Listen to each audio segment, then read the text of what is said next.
खुलुमबाय बयनिसिमबो आंनि बे डेली आपडेट बड' इउटुब चेनेलाव नोंथांमोनखौ आरोबाव बरायहरबावनाय थाबाय।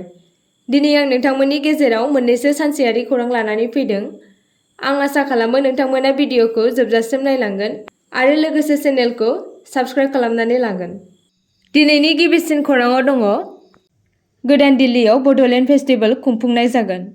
फैबाय थानाय 15 आरो 16 नभेम्बराव गोदान दिल्लीयाव बड'लेण्ड फेस्टिभेल खुंगोन, जेराव गोजोन आरो खौसेथिनि आयदाफोरखौ फालिगोन आरो आसामनि बड'लेण्ड हालामनि जिउगोनां हारिमु आरो दोरोंखौ दिन्थिगोन। दुलाराय बर' फरायसा आफाद, बर' साहित्य सभा, दुलाराय बर' हारिमु आफाद आरो गान्धी हिन्दुस्तानी साहित्य सभाजों बिटिआरनि मददजों खुंजानाय बे हाबाफारिया दिल्लीनि इन्दिरा गान्धी स्टेडियामाव खुंफुंजानाय जागोन।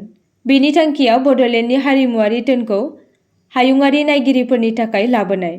मैयानि मोनसे जथुम्मा मेलाव दुलाराय बर' फरायसा आफादनि आफादगिरि दिपेन बर'आ खौरांगिरिफोरनि सिगाङाव बुंदों दि बिथांमोना 15 नभेम्बराव बेखेवनाय जथुम्मानि थाखाय गाहाय मन्त्रि नरेन्द्र मदिखौ हांख्रायहरदों आरो बिथांमोना पिएमअजों अरायसम सोमोन्दोआव दङ। गुबुन मिजिंथिजानाय आलासिफोरा जाबाय Assam chief minister Himanta Biswa Sharma, union minister Sarbananda Sonowal, बिटिआरनि गाहाय प्रमद बर' बिथां। बिनि अनगायैबो राजखान्थि, आरिमु, फालांगियारि मुलुग, फोसाव बिजों, सोलोंथाइ आरो थागिबि आफादफोरनि मुलुगनि गाहाय सुबुंफोर नुजाथिगोन।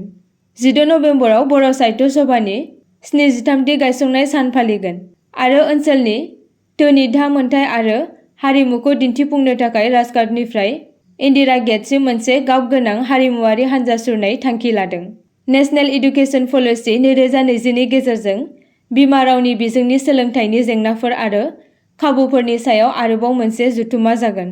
खौरांगिरिफोरा बुंदोंमोन दि बे जथुम्मायाव मिरु सोलोंथाइ मन्त्रि धर्मेन्द्र प्रधानजों लोगोसे आसामनि गुबुन गेदेमा सुबुंफोरा बाहागो लागोन।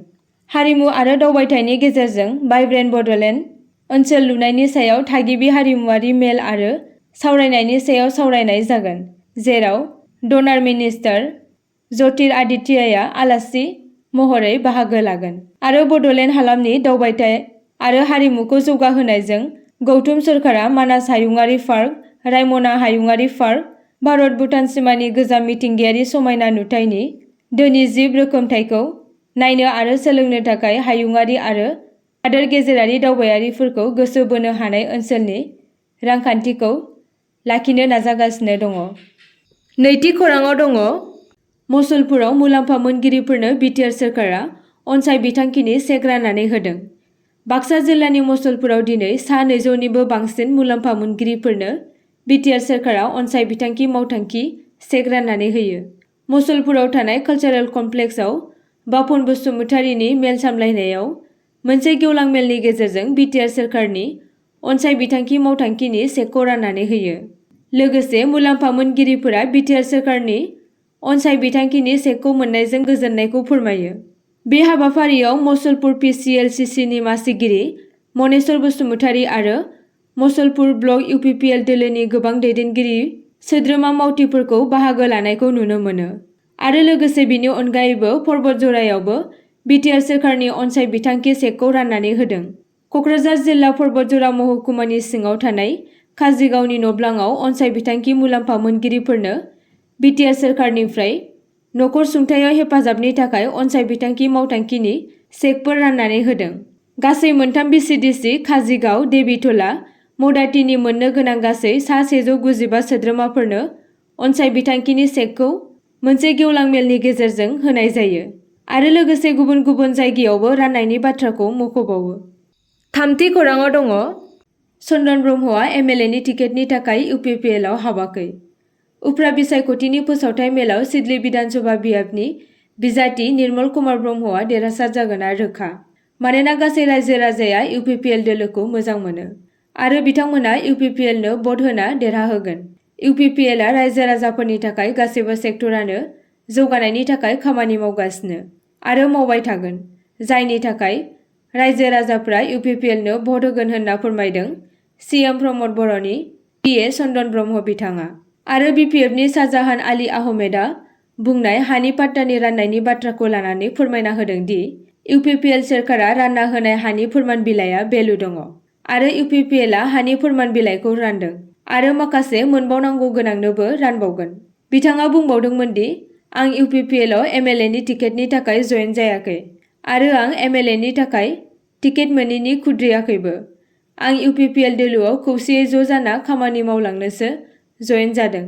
मानोना जों खौसेयै ज' जाना खामानि मावलांबासो गोजौआव दावगालांनो हागोन आरो रायजो राजाफोरनि मोजां खामानि मावनो हागोन होनना बुंथिदों चन्दन ब्रह्म बिथाङा। ब्रैथि खौराङाव दङ आसामनि गं 35 जिल्लाफोरखौ मडेल सलार भिलेज खालामनो सानथांखि खालामदों।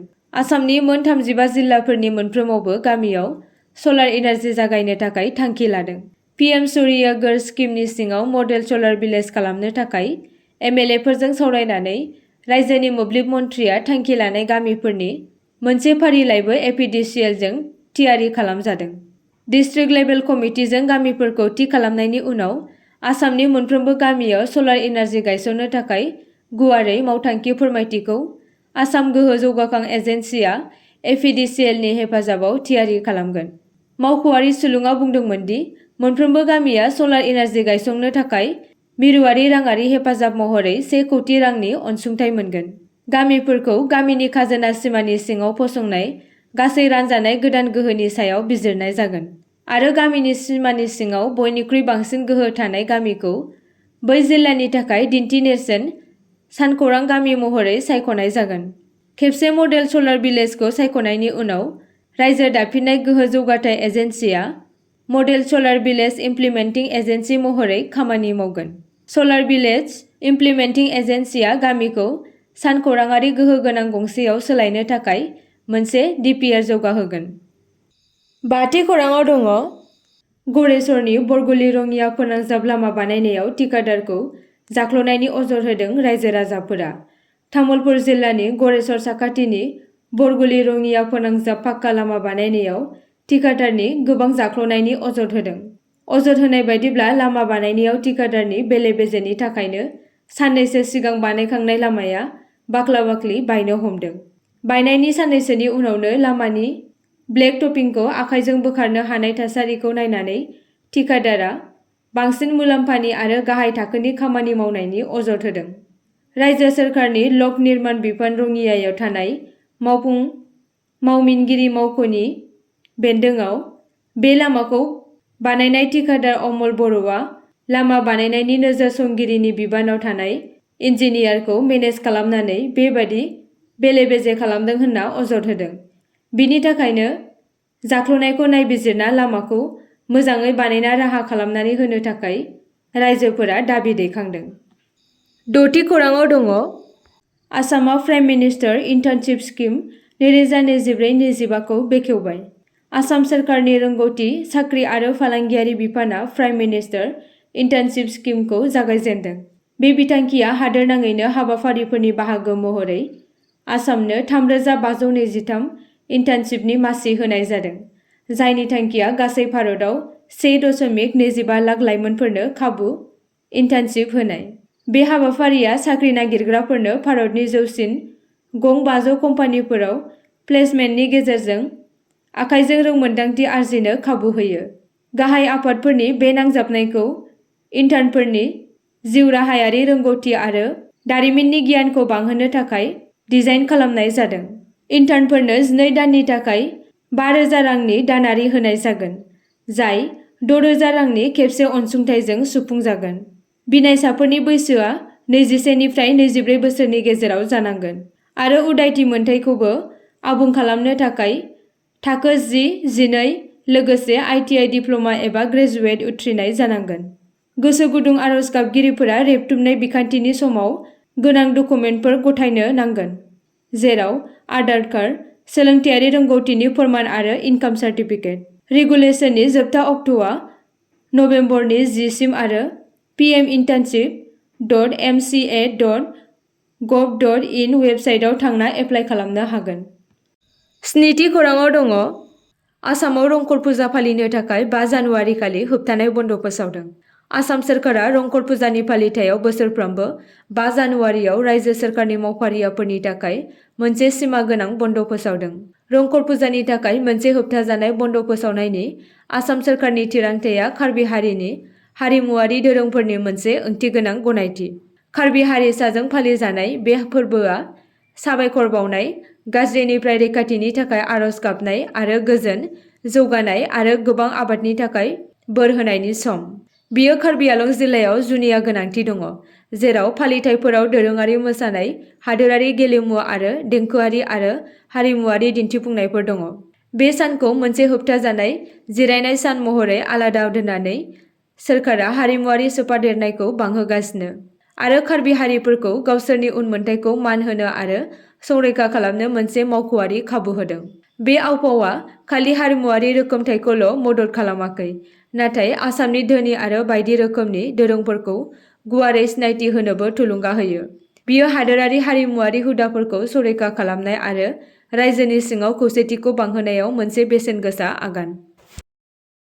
आसा खालामो नोंथांमोना भिडिअखौ नायनानै मोजां मोनगोन आरो चेनेलखौ लाइक आरो साबस्क्राइब खालामनानै लागोन।